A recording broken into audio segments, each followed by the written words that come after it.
Salut, bien-aimés en Jésus-Christ, que la paix et la grâce de l'Éternel reposent sur chacun de vous. Aujourd'hui, il s'agit d'un sujet extrêmement délicat, la divinité de Jésus-Christ.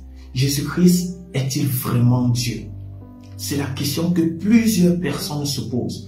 Et ce sujet a fait couler beaucoup d'encre et de salive. Et plusieurs personnes refusent cette position de Jésus-Christ en tant que Dieu. Mais cependant, nous devons plonger nos regards dans les Saintes Écritures pour connaître ce que la parole de Dieu nous révèle, pour connaître ce que Dieu nous révèle à propos de la divinité de Jésus-Christ. Que le Seigneur nous bénisse en abondance. Déjà, il y a une chose bien aimée que nous devons comprendre, que nous devons connaître. Le diable est en action. Et vous devez savoir que la première personne qui nie la divinité de ce grand roi de Jésus-Christ, c'est le serviteur du diable. Toute église, toute communauté, toute congrégation qui nie la divinité de Jésus-Christ, bien aimé, c'est une église satanique. C'est une église qui n'est pas conduite par le Saint-Esprit. C'est l'égarement total. C'est une erreur. Et j'ai fini par comprendre une chose. Cette révélation de la divinité de Jésus-Christ, Dieu accorde la grâce à ceux qui lui appartiennent d'avoir cette révélation. Parce que c'est le Saint-Esprit qui, dans le corps de l'homme, confirme la divinité de Jésus-Christ. Parce que le Seigneur lui dit, je vous enverrai le Consolateur. Et le Consolateur, lui, il vous enseignera toutes choses.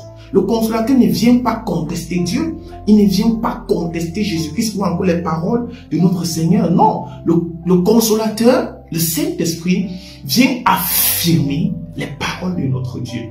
Que le Seigneur nous bénisse. Voilà pourquoi cette révélation de la divinité de Jésus-Christ, c'est pas donné à tout le monde. C'est pas donné à tout le monde. Et quand tu as déjà en toi l'esprit de contestation, l'esprit d'opposition, et cette révélation, elle t'échappe. Elle t'échappe totalement.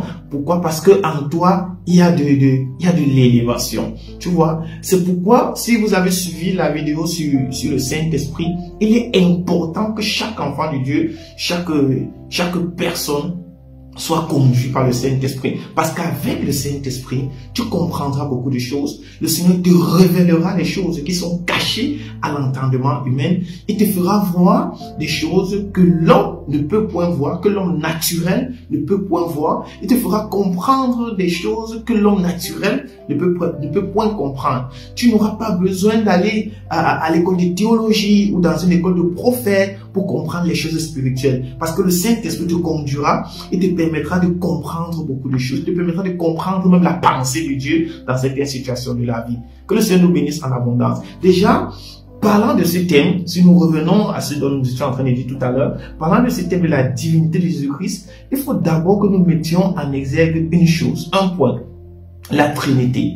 Existe-t-elle, oui ou non? Si nous entrons dans le contexte que la Trinité n'existe pas, on pourra donc se poser une question. À qui Jésus-Christ s'adressait lorsqu'il priait? À qui? Jésus-Christ, lui, il a dit, il est l'agneau de Dieu. Dieu l'a confirmé lorsqu'il a reçu le Saint-Esprit après avoir été baptisé. Jean-Baptiste l'a dit clairement, voici l'agneau de Dieu. Dieu le dit. C'est écrit dans le livre des évangiles. Voici l'agneau de Dieu qui ôte le péché du monde. Que le Seigneur nous bénisse en abondance. Et le Seigneur prenait soin d'invoquer son Père. Vous devez comprendre une chose. Quand la parole de Dieu nous dit que Dieu a créé l'homme à son image, plusieurs personnes pensent, comprennent ce contexte dans la mesure où Dieu aussi a une représentation, je sais pas, d'un individu qui marche sur deux pieds avec un homme barbu, etc., etc. Mais ce que vous devez comprendre, bien aimé, c'est que quand la parole de Dieu dit que Dieu a créé l'homme à son image, c'est aussi exactement parce que l'homme est formé de trois compartiments comme Dieu. Dieu est formé de trois compartiments. On va dire, Dieu s'est révélé dans trois dimensions. Dieu le Père, Dieu le Fils, Dieu le Saint-Esprit. L'homme est formé de l'enveloppe charnelle, l'âme Et le souffle de vie, on va dire l'esprit que Dieu a mis en l'homme. Plusieurs personnes refusent la divinité de Jésus-Christ, Jésus en tant que Dieu. Pourquoi? Parce que quand ils voient Jésus-Christ, ils ont toujours l'image dans leur tête de ce petit jeune homme qu'ils ont vu dans le film qu'on a tourné, Jésus de Nazareth, qu'on a l'habitude de regarder dans les chaînes de télévision. Ils voient en Jésus ce petit jeune homme, etc. Mon cher ami, écoute bien une chose. Ce grand roi dont la parole de Dieu parle, de Jésus-Christ, c'est pas ce petit jeune homme-là qui a tourné Jésus de Nazareth. Non, non, non, non, non. C'est vrai que le Seigneur a achevé sa mission à 33 ans. Ok? Mais retiens une chose. Il dit, avant que le Seigneur nous bénisse, avant qu'Abraham ne fût, moi j'étais. Avant que David ne soit là, le Fils de Dieu, lui, il était déjà là.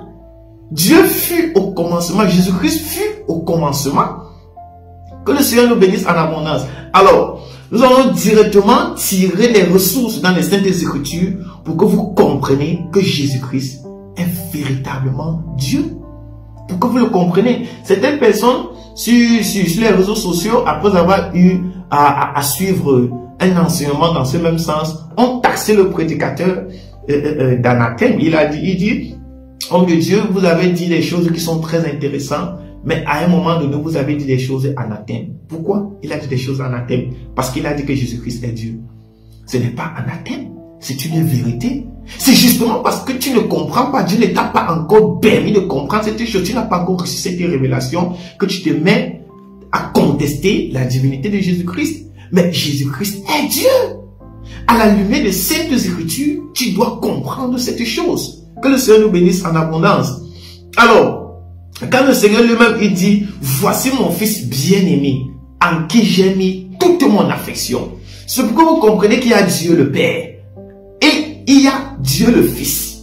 Et Dieu le Saint-Esprit. Déjà, certaines personnes ont dit que oui, ok, j'accepte, il y a Dieu le Père.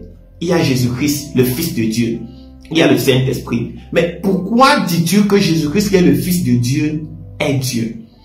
C'est pour que tu comprennes une chose. Tu dois savoir qu'il y a Dieu le Père, il y a Jésus-Christ le Fils du Père. Il n'y a pas de problème, il y a Jésus-Christ le Fils du Père, il y a le Saint-Esprit. Alors, Jésus-Christ, le Fils du Père, a été élevé par Dieu au rang de Dieu. Dieu le Père a élevé Jésus-Christ au rang de Dieu. Que le Seigneur nous bénisse en abondance. Il a élevé Jésus-Christ au rang de Dieu. Et Dieu le Père n'avait pas d'autre choix de le faire. Pourquoi? Parce que Jésus-Christ, il est l'incarnation, il est une partie de Dieu. Jésus-Christ est une partie de Dieu. Le Saint-Esprit est une partie de Dieu. Que le Seigneur nous bénisse. C'est une partie de Dieu. Pourquoi c'est une partie de Dieu? Quand on revient dans le livre de Jean, l'évangile selon Jean, que le Seigneur nous bénisse, à compter du premier verset, la parole de Dieu dit, au commencement était la parole était avec Dieu, et la parole était Dieu. Jésus-Christ est la parole, c'est la parole de Dieu, la parole est faite chair, c'est la parole de Dieu dont Dieu l'a fait chair et l'a envoyé en mission sur terre. Le Saint-Esprit, c'est comme l'homme à l'esprit. Vous devez comprendre que tout homme a l'esprit, c'est ça qui est le souffle de vie. Oui, c'est ça qui est le souffle, c'est cette partie que Dieu a mis en l'homme, que lorsque tu quittes la terre, c'est-à-dire, comme on va dire au langage commun, tu meurs, cette partie, elle retourne à Dieu, le souffle de vie, cet esprit-là. C'est différent du Saint-Esprit de Dieu. Maintenant, Dieu, lui, a aussi un esprit. C'est son esprit. C'est l'esprit de Dieu. On dit l'esprit de Dieu. C'est cet esprit de Dieu. Cet esprit, c'est Dieu lui-même.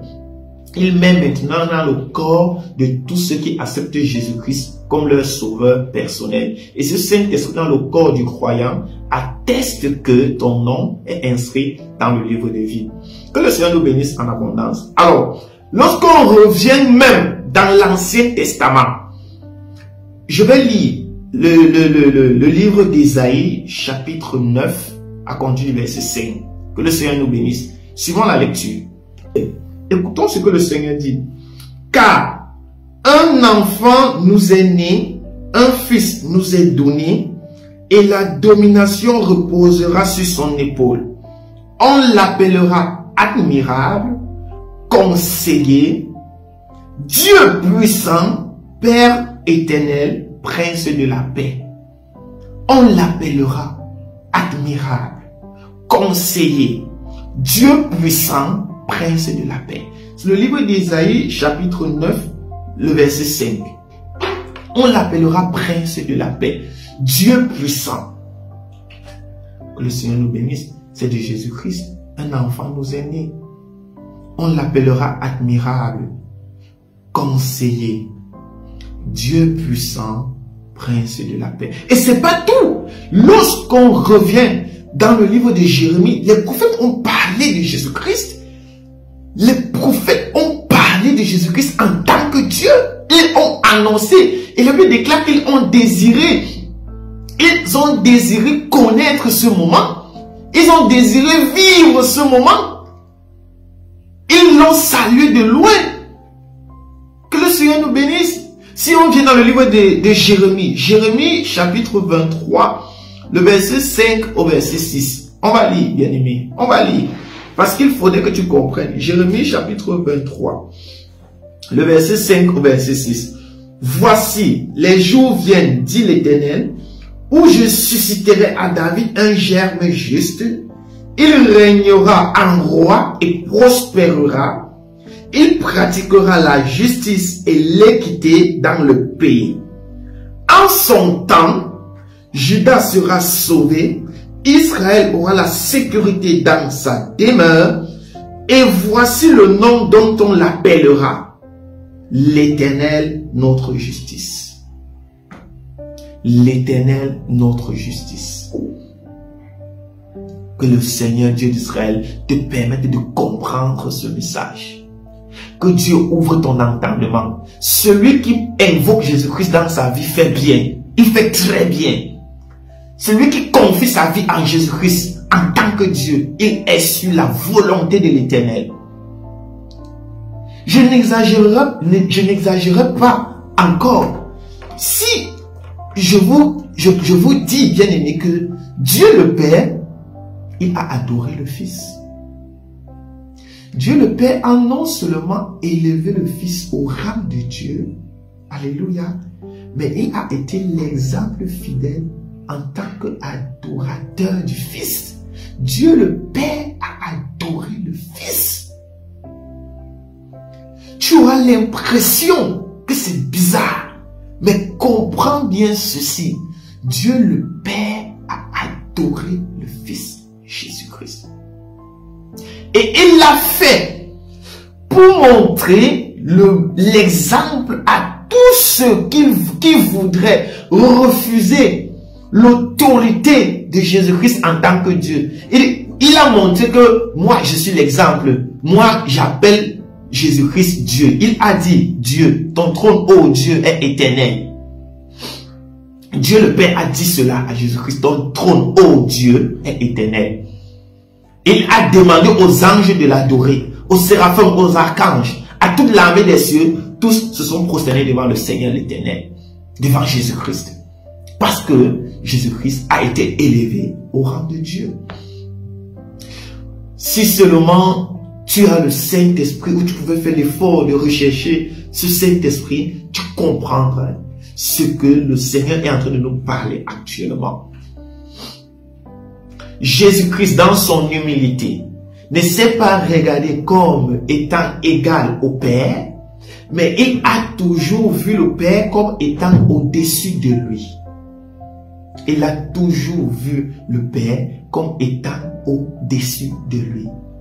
L'humilité du Maître, l'humilité du Seigneur, un exemple surtout à copier, bien aimé. Notre Dieu, lui, il est tellement humble. Jésus-Christ est tellement humble. Que le Seigneur nous bénisse en abondance. On va lire dans le livre d'Hébreux, chapitre 1, le verset 5 au verset 10. Bien aimé, il y en a tellement de versets dans les Saintes Écritures qui confirment cet évangile. Que le Seigneur nous bénisse en abondance. Il y a tellement de versets. Et il y a, vous savez, nous traversons un moment où l'ennemi est en action. Il est en train de vouloir distraire les enfants de Dieu avec des sujets bidons, des sujets inutiles. Oh, celui-là dit Jésus-Christ n'est pas Dieu. Oh, celui-là dit Jésus-Christ est Dieu, etc., etc. En fait, ce que Dieu veut, c'est notre sanctification. Et si tu recherches la face du Seigneur, tu recherches Jésus-Christ, tu recherches le Saint-Esprit de Dieu, le Saint-Esprit t'attestera ce genre de choses. C'est pourquoi il faut arrêter les discours nuls, les disputes inutiles, parce que l'ennemi crée toutes ces choses-là, en fait, pour nous distraire. Il veut nous distraire du but glorieux. Et vous savez, le plan de l'ennemi, le plan de l'adversaire, en fait, c'est que tu refuses cette autorité, cette divinité de Jésus-Christ. Parce que lorsque tu ne l'accepteras pas, tu seras immédiatement sous la puissance du malin. Tu seras sous la puissance du malin. Et encore, il y a un point que les bien-aimés doivent comprendre une chose. Un point extrêmement important. Lorsque tu refuses même l'autorité de Jésus-Christ en tant que Dieu, tu refuses Jésus-Christ comme ton sauveur personnel. Tu n'acceptes pas Jésus-Christ dans ta vie et tu acceptes toutes sortes de personnes, de prophètes. Tu n'acceptes pas Jésus-Christ. Il y a un point extrêmement important, quelque chose que tu ne dois pas oublier. Il faut garder cela en mémoire. N'oublie pas que l'enfer existe et que le paradis existe. Mais seulement, ce que tu dois garder en esprit, c'est quoi? C'est que le paradis dont toi aussi, toi là, tu rêves y entrer. Le paradis que toi, tu veux y entrer là. Le propriétaire de ce paradis-là, c'est Jésus-Christ. C'est Jésus-Christ. Ça veut dire que accepte tous les prophètes que tu voulais accepter. Refuse, renie. C'est-à-dire rejette même l'évangile de Jésus-Christ.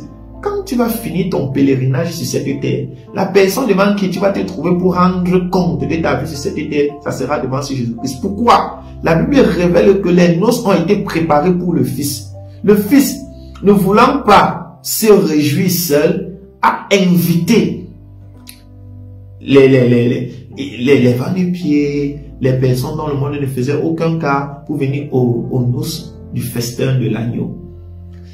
Le paradis, le royaume de Dieu, le festin de l'agneau, c'est-à-dire cette grande fête que les enfants de Dieu prendront part d'ici bientôt, parce que l'enlèvement du Seigneur est pour bientôt, l'enlèvement de l'Église est pour bientôt.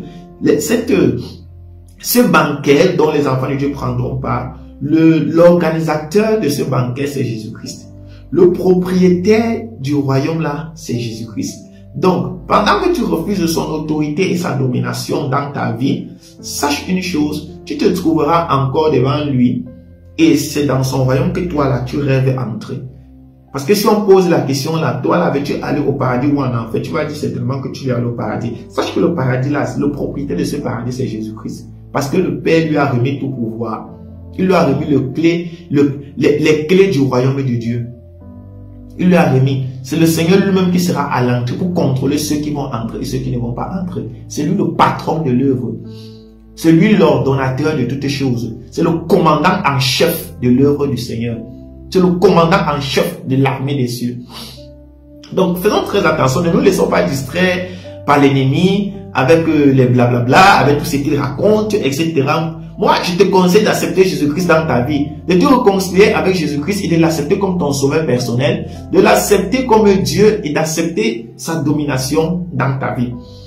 On va lire dans le livre d'Hébreux, Hébreux chapitre 1, du verset 5 jusqu'au verset 10, pour que vous compreniez donc ce que nous sommes en train de dire. Il a dit une chose, que Dieu le Père lui-même a adoré le Fils. Avant que nous lisions ce passage, nous allons essayer de matérialiser la chose comme dans une maison. Voyez-vous, dans une maison, dans toute maison, il y a le patron de la maison. Alléluia, que le Seigneur nous bénisse. Dans toute maison, il y a le patron de la maison.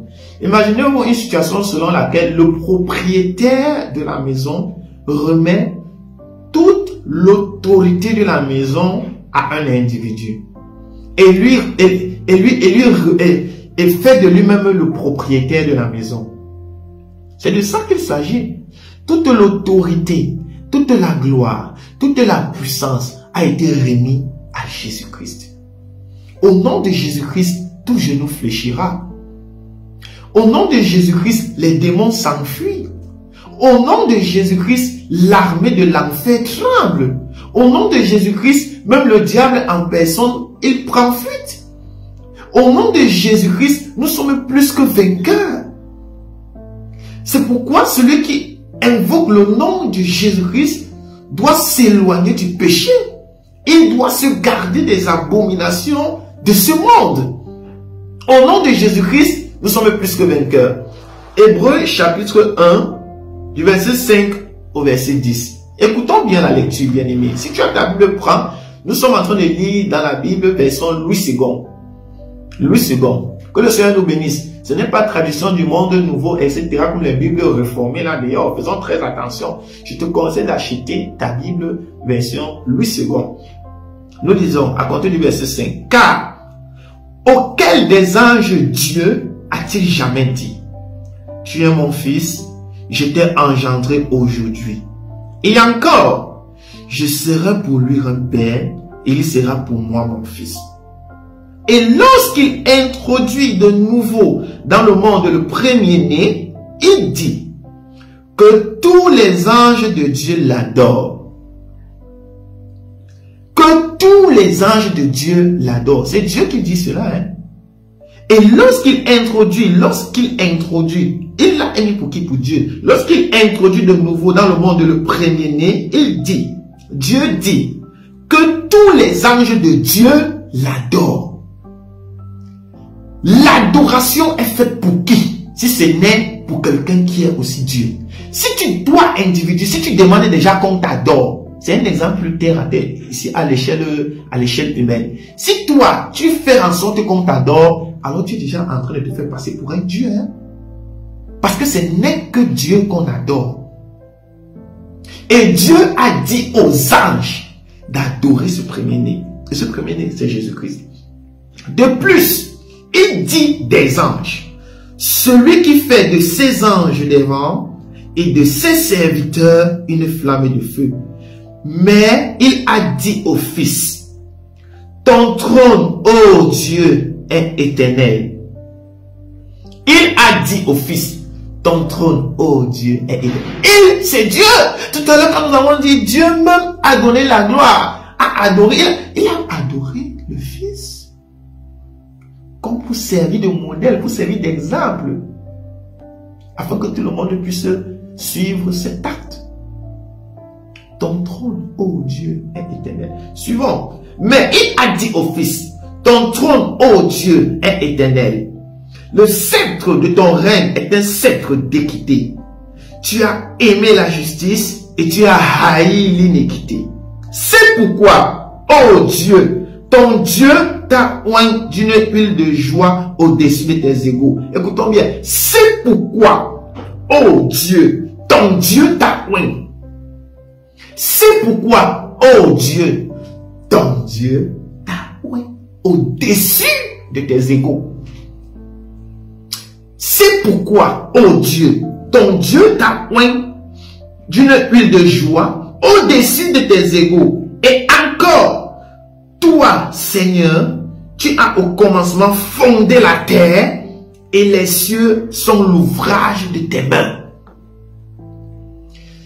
Donc, ne vous laissez pas distraire. Ne vous laissez pas emporter par des disputes nulles, pas des choses qui ne glorifient pas le Seigneur. Faisons très attention. Que le Seigneur nous bénisse. Faisons très attention. Je prie Dieu que tu puisses comprendre ce message, que ce message puisse te convaincre. Et parce que on peut pas lire toute la Bible, c'est écrit partout dans la Bible, si tu lis l'histoire du Seigneur. Et il faut comprendre une chose, le caractère du Seigneur à l'égard de son Père a toujours été un caractère plein d'humilité. Il a eu toujours un caractère plein d'humilité. Quoique Dieu l'a élevé au rang de Dieu, lui, il a toujours reconnu, il a toujours vu son Père comme étant au-dessus de lui. Certains ne vont pas toujours comprendre cette parole. Et si tu veux davantage méditer, reviens encore sur le caractère de Jésus-Christ à l'égard de ses disciples. Il dit, je vous ai tout donné, je ne vous ai rien caché. Jésus-Christ a tellement aimé les disciples, il a trop aimé les disciples, il a tout dit aux disciples, il a tout donné aux disciples, il leur a tout dit. Et les apôtres, marchant autour du Seigneur, ils savaient que le Maître les aime tellement et que le Maître ne les a rien caché. Mais il y a une chose que Jésus-Christ n'a pas dit à ses disciples. Et il ne leur a pas dit cela parce que lui-même, il ne détenait pas l'information. Et il a été clair. Il a dit à ses disciples qu'il ne détenait pas l'information et que cette information était détenue par Dieu le Père seul. Cette information était détenue par Dieu le Père seul. Il s'agit de quelle information? Le jour de l'enlèvement de l'Église. Parce que les disciples ont demandé au Maître quel pourra être le jour de l'enlèvement de l'Église. Et le maître, lui, il a été clair. Il a dit que le jour est connu du Père seul. Et il a fixé de sa propre autorité. De sa propre autorité. Tu comprends ce sens? Il a fixé cela de sa propre autorité. Même le Fils ne connaît pas le jour. Mais seulement, il connaît les signes qui précéderont l'enlèvement de l'Église. Et il a donné les signes aux disciples. Il nous a donné les signes pour que nous puissions nous préparer. Il a été clair dans cet enseignement. Le fait que Jésus-Christ n'ait pas cette information et que c'est Dieu qui ait cette information, cela marque déjà une nette différence ou une limite entre les deux autorités. C'est que tu comprennes cela parfaitement. Dieu le Père a fixé le jour de sa propre autorité. Il est le seul qui détient cette information. Même le Fils est positionné et il attend. Mais seulement, ce que tu dois savoir, c'est que le Fils a reçu de Dieu le Père toute l'autorité, toute la gloire. Il a reçu de Dieu le Père toutes les autorisations possibles, tout. Il peut tout faire. Il peut tout faire. Mais seulement dans son humilité, il ne peut pas prendre la décision de lui-même de descendre, de venir enlever l'Église. Il attend que le Père lui donne la recommandation. Que le Seigneur nous bénisse en abondance. Nous allons prier le Seigneur avant de clôturer ce message pour que cette parole puisse demeurer en toi. Seigneur, nous te disons grandement merci pour ce moment. Que cette parole, Seigneur, sauve quelqu'un en ce jour. Que toi, le bien-aimé qui a écouté cette parole, tu sois frappé par cette doctrine et que le Saint-Esprit puisse te conduire. Accepte aujourd'hui Jésus-Christ dans ta vie. Que le bien-aimé, oh Dieu, accepte Jésus-Christ dans sa vie et qu'il reçoive la révélation de l'autorité de Jésus-Christ. Car Jésus-Christ est le chemin, la vérité et la vie. Seigneur, en ce moment, je bénis tes enfants, je bénis le peuple qui tombe sur ce message au nom puissant de Jésus-Christ. Amen. Bien-aimé, je veux comme ça te demander une dernière chose. Je vais te demander de t'abonner à la chaîne, et surtout si tu as des questions ou des préoccupations, mets-les en commentaire et je ne manquerai pas de te répondre. Que le Seigneur nous bénisse. N'oublie pas aussi d'activer la cloche de notification pour ne rater aucune de nos vidéos parce que de temps en temps, nous mettons des vidéos en ligne pour l'édification de l'Église. Aussi, il faut marquer un super pouce bleu d'encouragement parce que quand vous ne le faites pas, les ennemis de l'œuvre, vous savez, l'œuvre est toujours combattue. Les ennemis de l'œuvre peuvent signaler la vidéo et on pourra trouver un jour notre chaîne supprimée. Vous voyez? Donc c'est pourquoi je demande aux enfants de Dieu, je demande aux bien-aimés de toujours marquer un super pouce bleu pour nous encourager, pour que nous puissions continuer dans ce ministère. Que le Seigneur nous bénisse en abondance. Amen.